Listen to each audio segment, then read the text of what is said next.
Greetings, fellow traveler. I am going to be giving a 30-minute overview of auras in this video today. This is part of normally a workshop that I like to give in person. It's about an hour long. I usually do about 30 minutes of teaching and about 30 minutes of just somatic exercises, experiments around auras so people can kind of feel into the body what they have just learned. But in this video, I'm just going to be teaching what I normally teach in that first portion of the workshop. So this is actually a really super condensed version of the normal teaching that I give about auras in my 20-hour Blooming Your Design course. Blooming Your Design isn't just about learning concepts, it's about feeling and living them in real time. My hope is that you walk away from this teaching seeing the beauty of human design, which has been gifted to humanity to help us understand the frequencies behind this illusion that we call reality and know if human design is right for you.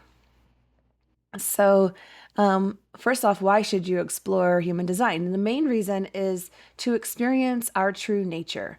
We do that by understanding our uniqueness and beginning to live in alignment with it. And then we can free ourselves from the pressure to be like everyone else, which is also called deconditioning.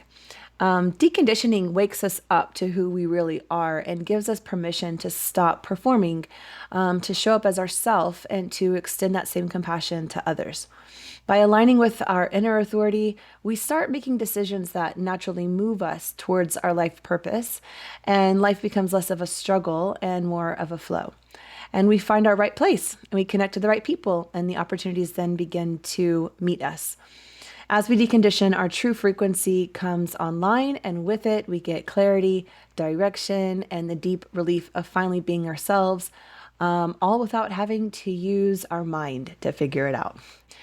We're all born pure of spirit. We're all made of stars, and our essence has a pure connection to source. And you can think of this as starting our lives as clear water, but as soon as we exit the womb, we are being conditioned by the doctors and the nurses and the hospitals and the parents and the siblings and society and the world at large. And we're raised by people and environments that are not us. So we're conditioned as something we're not. In human design, we call that conditioning, not self. Conditioning acts like dirt in our water, and it's the polarized force that allows us to experience who we are by experiencing what we're not. As beings who exist in this system of duality, we have to first learn who we are not in order to understand who we are. We all have not self. We wouldn't exist without it. Not self is not bad, and true self is not good. They're just dual parts of our non-duality, the whole self. Seeing our not self, seeing the dirt of our conditioning, allows us to also see our true self. When we love our true self by knowing and loving our whole self, we also are loving our not self. And that's the reason human design exists, is to allow us to understand our infinite uniqueness. Discovering your true self frequency is a never-ending creative process across lifetimes because our uniqueness is more specific than we'll ever be able to understand. Human design has 64 gates that are, breaking up the 12 astrological signs in the star field. And they're also connected. Those 64 gates are connected to the 64 codons of our DNA.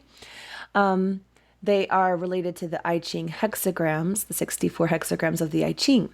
And so every hexagram has 6 lines, so therefore every gate has 6 lines. And every single one of those lines even goes down further below the body graph to what's called the substructure, where color, tone, and base live and give you even more clues about your uniqueness, because every line has 6 colors, every color has 6 tones, every tone has 5 bases. So every single planetary imprint has 1080 variations, and you have 26 gates with specific imprinting. And so, and then you have 9 centers that are, defined or undefined or open. Every imprint has a dual expression of either exalted or detriment, and the polarity of expression is based on conditioning. So even if twins were somehow taken from the mother's body at the exact same time, both forms would be conditioned differently. And therefore, the expression of each soul is completely unique. And human design is the only system that really drills down that infinite uniqueness. Understanding the rabbit hole of our differentiated energetic imprints helps our minds to see the original operating system so it can start to differentiate itself from conditioning. But you are not all the details shown in human design. You are the sum total of all this uniqueness, including conditioning, including not self. You carry a unique frequency that has never existed in all of creation throughout time and space and will never happen again. Your auric body is the container of all these energies, and human design gives us a way to understand your specific nuance. So what is the aura? The aura is a toroidal field. Like the ozone and the gravity, and gravity that are compressing the earth to create our reality, our aura contains all of our energy as one, compressed into the duality of our physical body and conscious mind, held via the torus field generated from our heart. The aura holds the separate energies of our body and mind together, experienced as a single entity. In every torus field, there is a line in the middle, which is called the axis of rotation, where all of the energy is compressed. And human design calls that line the magnetic monopole. And so the aura is the driver of our being driven by the magnetic monopole. And so the aura is moving us in the correct direction of our life, and which is driving us via the magnetic monopole. And so the aura is our connection to source, because the magnetic monopole is connecting us to source as well as to our infinite self. And so therefore we can think of the aura as our higher self or soul. And so aura is the field that is creating the form principle to allow consciousness to know itself. In other words, the aura is the field that is allowing the entity of ourselves to have self-reflected consciousness. The aura is the container for two dual energies that allow us to experience reality, energies that we're consciously aware of and energies that we are not consciously aware of. And human design calls these energies mind and body. The unconscious functions of our energy are the body. The body is the vehicle that we're moving around in. So this is the body, the vessel. The conscious functions, the conscious energies, the conscious functions of our energy are considered the mind in human design. And this is our personality, our perception, and which that we call that our consciousness. So our mind is the passenger of the vessel or the vehicle, because the mind is riding along inside of the vehicle of the body. It's watching and observing the world from this vessel and making decisions on what it perceives. Conditioning deeply impacts our perception, which leads to ego mind, which we call the not self. So the aura is compressing in that torus field energy, and it's pulling everything together in quantum. And so it's holding the body and mind in quantum. It's so that the mind and body are working in tandem. And since we're more conscious of our mind energy, we think our mind is in control. The concept of I think, therefore I exist. But, and that's sort of true, because we are the only life form on the planet that has a head center, which has a personality crystal, which houses the mind or the personality, which gives us the watcher, the observer, the self-reflected consciousness. However, this energy of our personality crystal, our mind, is also the energy that is everlasting. And it's the part of us that is watching all of our incarnations. And So it's not necessarily this life. It is the watcher of all lives, and it's part of our creation and our connection to why we're here.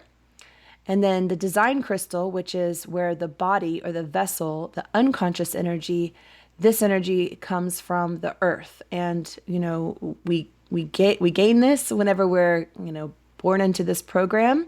And whenever we leave this program, it goes back to the earth, just like all other living beings that have life form all have a design crystal in the program.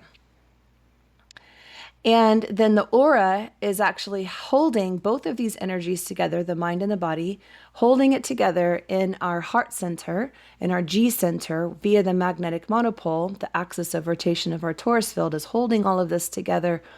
And this is where our energy is connected back into source, as well as giving us a connection into this earth. So what is happening is that the aura is sending information into the body via the magnetic monopole in the heart. And then the body receives this information into the vessel. And then our mind is perceiving this information and making a decision, but that decision is also affected by our conditioning, because our mind is not only watching our body or inside our body and vessel, it's also living and watching everything outside of itself. And without awareness, our mind doesn't realize that everything that we're seeing outside of ourselves is not us. We start to take it on as ourself, and that's what the conditioning is the energy that is sort of beiging out the colors of our true self because of everything else it's seeing. So our mind is perceiving everything that it's being sent from the body or into the body from the spirit via the magnetic monopole. And it's making a decision, but it's also being affected. That decision is also being affected by conditioning. So our aura is the main driver of our body, and it's also connected to the greater whole. So our aura could also be called the higher mind, spirit, or soul. So human design is the mapping of all these things. It maps how our physical mind makes decisions. The mind can either make decisions based on of inner guidance that's being directed into our body, or it can run off conditioning. And it maps how our physical body is the unconscious vessel that is either driven by the aura or spirit, or it's the vessel that is storing the patterns of our conditioning as animal reactions or trauma. So, and then it also maps the soul. That is the auric container, showing it as the whole. And that is synthesizing our uniqueness and holding the energies of our mind and body in quantum. So understanding our aura type is the most basic thing to learn in human design. And working with our auric container in a strategic way allows, without using our mind to make decisions, but allowing our mind to understand what our aura is doing, and working with our aura strategy allows us to surrender to the higher self, so that our conditioned mind is no longer trying to drive. It's in the passenger seat listening to what the spirit has to say. And this is the training of the mind to be in surrender. And we call this concept no choice. So our aura is a magnetic, an energetic membrane that is carrying our unique frequency and steering us through life with guidance from source. You can compare the mechanic of the aura and the magnetic monopole to the Earth's atmosphere and the core of the Earth. In the core, there is a toroidal field that creates gravity. So all of our atoms are held together to allow us to experience form. And the Earth is orbiting the sun, which is giving us direction in life. Similarly, the magnetic monopole in our G center generates a torus field, and that holds our mind and body together and connects us to source. The Earth also has an atmosphere that allows us to walk around on the Earth and holds all of our energies inside of this program of reality. So similarly, our aura is the container of all of our unique energies. And the energies on the Earth are also influencing and influenced by the planets in our solar system. Similarly, our aura is influencing other and being influenced by others. And we can see that in our design. So we're all just basically walking little planets, and, where the micro, equals the macro, we're all just representations of the same sort of concept here. So we have different types of aura containers, and they're designed to do different things. Our aura is emitting a unique frequency that can be seen in the complexity of our unique imprints, but each aura has a general way of understanding that unique frequency. The high expression for each auric container is called the signature. When your mind and body are in alignment, your soul sings, and that song is your signature. The low expression for each auric container is called the not self theme. The not self theme is the red flag energy that the soul sends to the body so that the mind will recognize when it's off track. Recognizing when you're in your not self theme enables you to adjust back into your signature with awareness.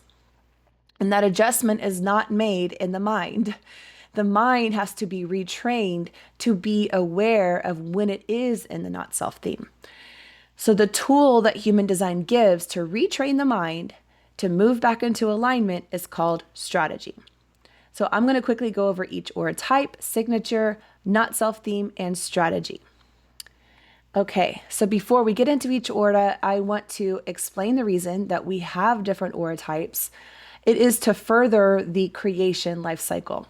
There is a pattern to the energy of creation that can be seen in plants as well as the cosmos, even down to the tiniest atom.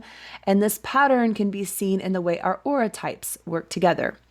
The aura types are designed to work together in a life cycle that matches nature's rhythms. And this rhythm can be recreated in any creative environment for optimal output and efficiency.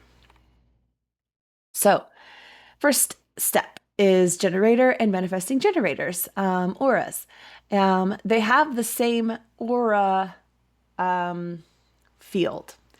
And so if your sacral center is defined, your aura is either a generator or manifesting generator. Those two aura types combined create 70% of the population. Both the generator and the manifesting generator have open, enveloping auras that magnetically pull in what's right for you. Generators have a steady, refining energy without a motor to the throat, and they master through repetition. Manifesting generators move faster with a motor to throat connection, and they skip steps, they multitask, and they take quick action after responding. The generator and the manifesting generator aura is yin energy. The aura is pulling life towards you, and your body will react when you're in a state of waiting, not chasing. So because the generator manifesting generator sacral center is defined, their bodies are designed to light up and get activated when something is correct for them. And this is called a response. The sacral response is what guides them. This can be a physical sensation like tingles or warmth or a magnetic pull. It could also come from their tones or sounds that move up when energized and down when not energized, which can sound like uh-huh or uh-uh. The sacral is responding to the subtle cues around them. A word, a glance, a book title, anything can activate the sacral response. The satisfaction is the signature theme for sacral defined auric containers. Satisfaction comes in many ways, big and small, from the joy of finishing a project, a perfect workout, a beautiful sunset. These are satisfaction breadcrumbs that are signs that you're on the right path. Start noticing and collecting them, and they're clues that they're to your alignment, that's how your energy wants to be used. Frustration is the not self theme for sacral beings. And it's called, it's the body telling the mind something's off. It can show up as tension, burnout, or pushing through tasks that drain you. Frustration often comes from initiating instead of responding. And the mind is saying yes when the sacral is saying no, or vice versa. It's losing touch with your gut instincts, losing your mind, losing touch with your body.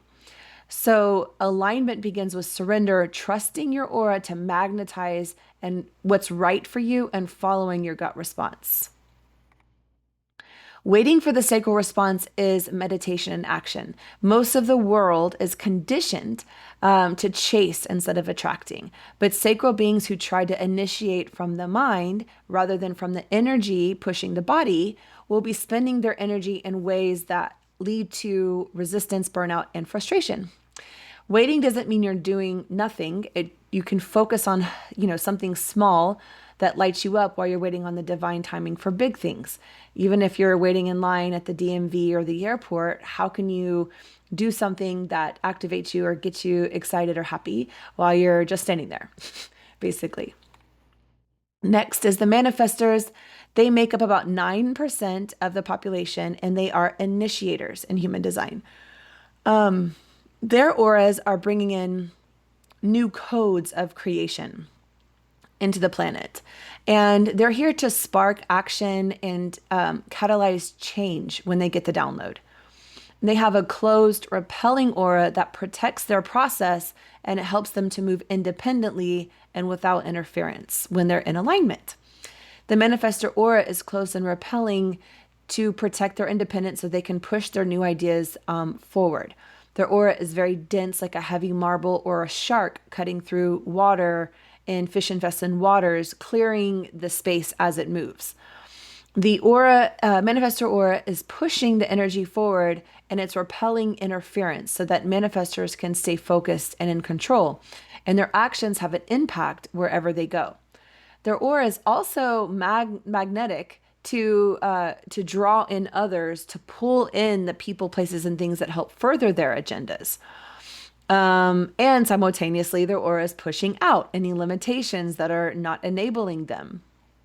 A friend of mine just said that she thinks of the manifestor aura as like a train that is going down the tracks one way or the other, and it will stop at the stations along the way and toot its horn. And people that want to get on the train will jump on, and people that don't want to be on the train will get out of the way or get off the train. And that's kind of how they work. They're just moving along, and if they're in alignment with spirit, then they're forced to not be impacted. And if they do get impacted, that limitation is actually something that they're designed to push through. And that pushing through that limitation is actually creating more creation in humanity. So this energy boundaries are part of the manifestor's reality, and it's part of their power and part of their presence. So peace is the manifestor's signature state when their mind and body are in alignment. And it is whenever they're moving freely without resistance or control. And it's when they have a calm, steady power that is initiating from inspiration, not from pressure. Peace comes from informing others, setting clear boundaries, and honoring their rhythm of rest and bursts. They're not always going to be driving down the track with new codes. There's going to be long periods of rest in between that. And so, yeah, it's rooted when they're in that self-trust, and they're in the freedom to be unapologetically authentic in their season of pushing or in their season of rest, then they have peace. Manifestors will experience anger as the not self theme when their freedom to initiate is blocked or misunderstood, or when they are misusing their energy. It's a signal of misalignment from their soul. Anger can feel fiery and visceral and triggered by control, resistance, or triggered from being dismissed. And it's often pointing to their energy getting suppressed, or it's pointing to them misusing their initiating power from their ego, not self-conditioned mind. Sometimes manifestors will, not want to be in rest. They want to feel like they need to always be initiating and creating. And that energy of initiating whenever they don't actually have a download or the codes is coming from the mind, and it will create sort of an inner anger inside of them that that they just can't get away from, and it's coming from their own decisions. So instead of avoiding this anger, manifestors can use anger as a tool for awareness, and because it reveals where they are compromising their truth, and it helps guide them back to authentic, empowered action. Manifestor strategy is to inform, and which is more of a political strategy. It's more of like the train is coming down the tracks, I'm tooting the horn, get out of the way or get on the board. And so if you inform others it's the people who will be impacted by your action is informing. Before taking action, inform. And that minimizes the resistance and misunderstandings. And so without informing, others may feel steamrolled and will lead to pushback. Informing can feel really risky to manifestors for a few reasons, because first off, manifestors innately know that by using your words, you're actually affecting the manifestation process. Using your voice, your throat center energy on something that hasn't yet come to pass can affect how that energy is coming into fruition. And so there's like an innate knowing about that, number one, and the conditioning around informing. They may feel control, rejection, or confrontation around informing because their ideas are weird and new, and they're kind of coming in new into this world. And in the past, they most likely have been conditioned around not wanting to bring in those codes, or being told that those ideas are wrong or bad or stupid or whatever.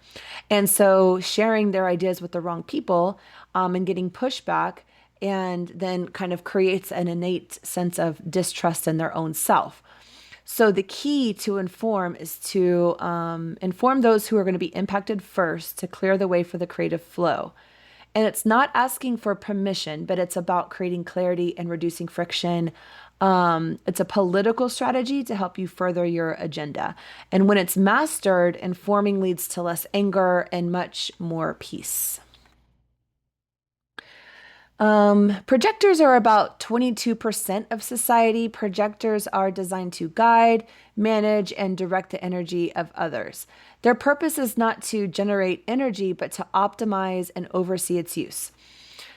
The projector aura is focused, penetrating, and absorbing the energies of others, which enables them to see and guide the other people like no other type can. The projector aura operates like a laser beam. It targets one person or system at a time, and targeting one person allows projectors to connect the aura of the other person. Connecting at a soul level makes them exceptional at recognizing potential and offering guidance. These aura mechanics also make them highly susceptible to conditioning. When a projector interacts with someone, their aura reads the energy. Their aura reads the energy of the other person's aura. So the two souls connect and are sending information back and forth. It's kind of like two computer servers connecting inside of a single port, and that information can then move back and forth at a soul level. And so then the projector can then process this information through their own energy, their defined centers, their circuits, their gates, and their authority. And then when they are giving that energy back through guidance, it completes that cycle of that energetic transmission. So to do this well, projectors must be clear and aligned within themselves to be able to interpret others and share their insights about what they're sensing accurately. When they're aligned, projectors can synthesize what they receive and return it as a clear, specific guidance, uniquely tuned to help the other reconnect with their true path. Projectors can penetrate any aura with their focus, with their eyes. And that focus and connection actually, when it's a true connection, it will actually connect in that heart center and create that connection in the heart space. So the souls are now communicating through the aura. But this power works best when they are recognized and invited by the other. Otherwise, their energy is going to feel intrusive or unnoticed. So success is the signature frequency of a projector when their mind and body are in alignment during the right interaction with others. This success can feel like a flow or ease, deep connection, when the mind, body, and spirit are in fully sync and guidance is flowing naturally. Success happens when a projector is truly seen and valued for their unique perspective. And that is what enables them to guide effortlessly. When success is present, it signals that the projector is in the right place with the right people and offering the right guidance. When a projector tries to guide when they're not recognized or invited, the energy blocks and the success turns to bitterness. Bitterness is the signal from their soul that they are out of alignment and they're pushing against the natural flow of their design. Bitterness is, it's coming from the soul level in order to give the red flag to the mind to remind our minds that we are, out of alignment. And so for projectors, it's reminding us that true guidance never comes with force. And it requires willing parties that want to be guided. Getting invited to guide requires waiting for others to invite you to guide them first. Bitterness asks for a pause and reflection to reset the energy field. The aura strategy for projectors is to wait for the invitation before offering guidance. And when aligned with the right invitations, their insights can deeply transform others. As an invitation ensures that the other person is open and ready and values what the projector has to share, which creates a harmonious, receptive exchange of energy.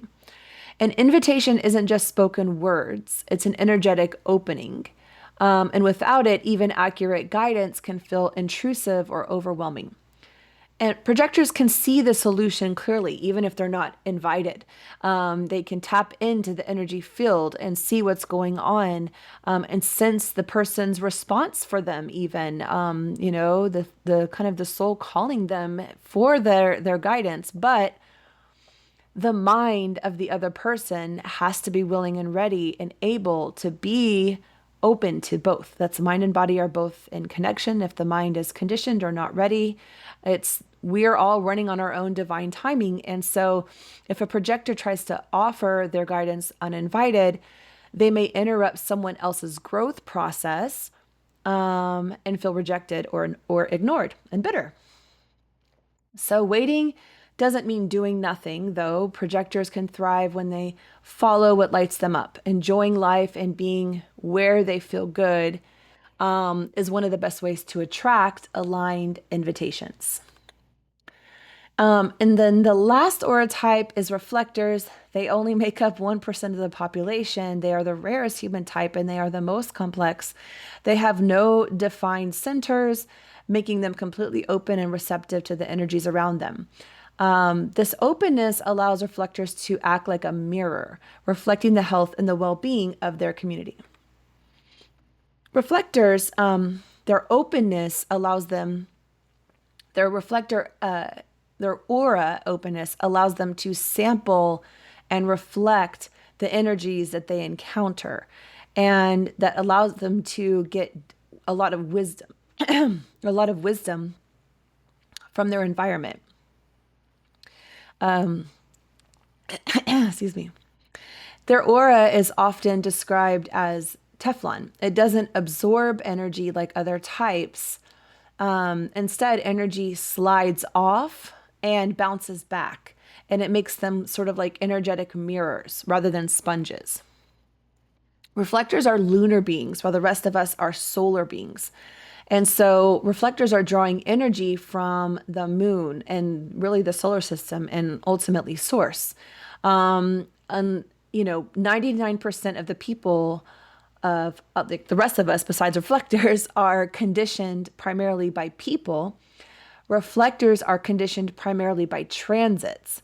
It's as if the planets are living inside of them. A common analogy for their aura is Teflon, but a more powerful image is the block of wood.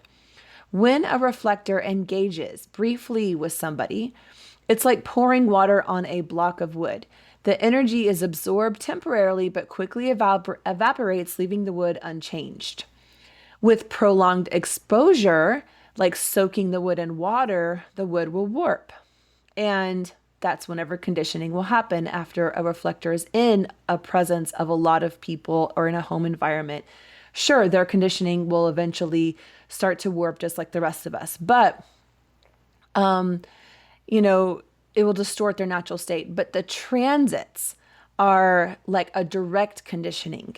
So the transits are like nails that are getting hammered into the wood. So they have an immediate, impactful energy that shapes them and conditions them. So, because reflectors are deeply connected to transits, they can feel like agents of source, finding themselves in the most unexpected places with incredible stories to tell. And when they're aligned with their design, life presents them with experiences that are captivating and delighting, that are amazing. This is a sense of surprise, which is their signature. The signature is called surprise. And it's not about chasing the unexpected. It's a natural result of living surrendered to the flow where source is at the wheel for them. And the more they let go, the more life delivers wonder in return. By staying open and curious, reflectors make the space for magic of life to reveal itself. Surprise is a signpost that they are on the right path, living in alignment with who they are. Disappointment is the not self theme for reflectors, and it arises when their mind is ignoring their body, just like the rest of us. But for them, it's mainly when they're creating expectations or they're feeling let down by life or people or circumstances. This usually happens when they've unknowingly take on energies that don't serve them or when they become attached to specific outcomes. Attachment fuels disappointment. Trying to control outcomes for a sense of safety pulls reflectors out of their natural flow. And it's not just about things going wrong. It's about not feeling how they thought they would. Disappointment is a signal to pause, reflect, and realign. Reflectors feel the cosmic shifts moving for them. And so in this is my friend who's a reflector, and you can see all the different hanging gates off of him. And you can see in this, come back. Sorry. You can see in this screen how the transits are overlaid on top of his design, and they're constantly moving and adjusting and impacting him. And some of these planets are long term, right? Outer planets. They're going to be activating some of his centers longer, and some of them are shorter. But you can also see that the moon is going to be constantly moving around this wheel. The moon takes 28 days to move all the way around the wheel, and it's moving every month, and it's a regular cycle, and it's the only planet that the reflectors can actually depend on. So, but when a transit is activating one of their hanging gates, it temporarily defines that center. And this can bring on some sudden bursts of energy, emotional waves, new ideas, changes in behavior, or experiences that feel really real, but they're not actually theirs. And each planet's moving at its own speed. Some are moving longer than others. And the only consistent rhythm that reflectors can rely on is the moon. And so that is why the reflector strategy is to observe how they feel as the moon moves through all 64 gates of the human design chart. The moon's consistent cycle offers a stable foundation for decision making, and it's more reliable than the unpredictable influence of people or transits, especially transits, which are always moving. It's the way the cycles move. So, unlike other types, reflectors have no fixed inner authority. Their power comes from observation and reflection, waiting for the revelation instead of rushing into decision. And so, during this waiting period, reflectors are not passive. They're gathering insight, checking into their environment, and tuning in. Small steps and clear communication can help others understand and support their rhythm. So that was actually a 43-minute long talk, but normally in the workshop, we would move into an aura experiment where I would separate the generators and manifesting generators from the rest of the non-sacrals, the projectors, manifestors, and reflectors. I would have the generators and manifesting generators stand, apart from each other enough so that their aura is not interacting. And stand with their eyes closed, get really centered in their body. I usually take them through some sacral calibration questions so they can feel the yeses or nos before we start. And then I instruct the non-sacrals, the projectors, manifestors, and reflectors, to move around them silently. Also, I often ask the generators and manifesting generators, I'll bring earplugs for them so they don't hear. So they're not seeing and they're not hearing, and they're just really tapping into their body. So then the non-sacrals can move around them without touching them, but just in the aura, moving slowly around the sacrals, sacral auras. And that leaves a lot of, and also instruct them to leave a lot of time between people moving around. So it gives the generator energy time for them to sense the body and let the mind react. And so it's clear who the generator could be feeling a response for. And then when the generators feel a response, we raise their hand or touch a place on their body that they're feeling it, whatever they want to do. And then after the eyes are open, everyone's settled, we can see if the generators can guess who gave them a response. And really just a time of reflection. I go around the circle, let everybody say what they experienced, sacrals and non-sacrals, what did they feel, and then see if the generators can guess who gave them a response. And after the guesses are done, the non-sacrals will tell the sacrals who raised their hands when they walked by.